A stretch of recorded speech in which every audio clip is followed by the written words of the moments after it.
In this video, we're discussing the Cockney accent, where it comes from, how it sounds, and 5 key pronunciation points. Let's get into it.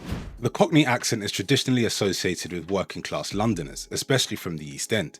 Its roots go back to the 17th and 18th centuries, developing in the city's poorer neighbourhoods. Cockney has played a major role in shaping modern London English and has influenced other dialects, namely multicultural London English and estuary English. While Cockney is less common in central London today, its influence is still widely felt across the UK. So now let's discuss 5 key features of this accent. The first is a glottal stop or a glottal stop. This is when the T in the middle of a word is skipped. So a word like water will become water. Pass me a bottle of water. No, but we had a bit of a bond up on the job because it was a strange place to film. Yeah. And there was some issues around it, but Bulgaria. Bulgaria was a nutty gaff. It's how long were you out there? And I only came in for one ep. I played the Gladiator. Yeah, obviously. So I suppose it was about, and I went crackers out there, didn't I?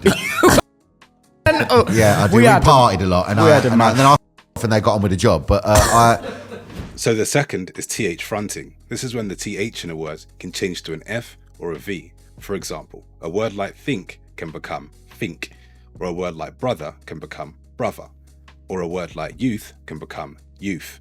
It was one of the greatest things. Mary Whitehouse, I've got a lot to thank her for. And no, you know, it's great that you got someone like that around because you need someone like that around, you know, otherwise we'd go crazy, you know. But by her banning it, and you've got to remember the BBC made 2 things at the same time. They made 2 things about prison. Yeah. The other one was Law and Order, which was a fabulous programme and all. And they couldn't ban them both, so they kept Law and Order. But they banned our one. Yeah. And by banning our one, it caused uproar. People wanted to see it. And so we made a film 2 years later with more or less the same cast. There was 1 or 2 changes. And I remember the first thing Clarky said, don't try and do it better. Because it's the second time, and I know what he means. Once you do it a second time, you think, I can do it better than that, you know, and do it this way. And thank God we was in his hands because we would have pushed the boat out. I actually think the BBC version is better than the film. Because? Because we were younger, and when you're 17, from 17 to 20, you become a man. And I mean that in a way that you grow up and you start to look different. You start to look like a guy. At 17, especially in those days, I think a 17-year-old boy looked like he was about 10. The third is H dropping. So a word like house can become ass. Like, you're going to me ass. Moment, right? And weird it's happened to him ever since. And it's drove him insane. And he broke his leg. He went to the doctors. The doctor put it in a cast and all that. Anyway, he then got abducted because it was weird. So it'd just be abducted and then he'd wake up somewhere. Does he remember being abducted? Not really, but he woke up on his roof of his house with his plaster cast off, leg healed. The fourth I find super cool is diphthong shifts. So a word like face can become face, or a word like go can become go. Listen to this clip, which I think does a good job of explaining this concept. But wasn't your first ambition to become a stripper? Yes.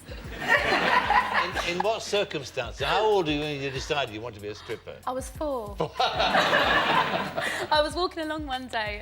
We were walking along, where were we? We were near Columbia Road Flower Market and there was a pub and I was walking along with my mum and this woman walked by with this like red flicked hair and this fur coat and she smelt really strong of perfume and I thought she was really glamorous and she had these high heels that went clippity-clop and I thought, she is beautiful. She is absolutely beautiful. I mean, made up like you wouldn't believe. And I said to my mum, Mum, she's gorgeous. And then she opened this door and all these men went, "Way!" Now the 5th component I'd like to discuss is rhyming slang. You may hear things like apples and pears or trouble and strife. Let me know down in the comments below if you guys know what that means. Mince pies. Dog and bone. Pony and trap. A Ruby Murray. Plates of meat. I'm going for a Brad. Dicky Dirt. Cock and hen. Apples and pears. Rosie Lee. A Doily Cart. Right, worry and strife or trouble and strife. A Richard III.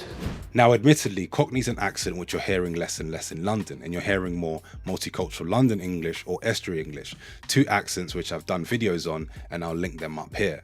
Now, it's a bit of a shame because Cockney has its unique charm, but as with everything in life, the only constant is change.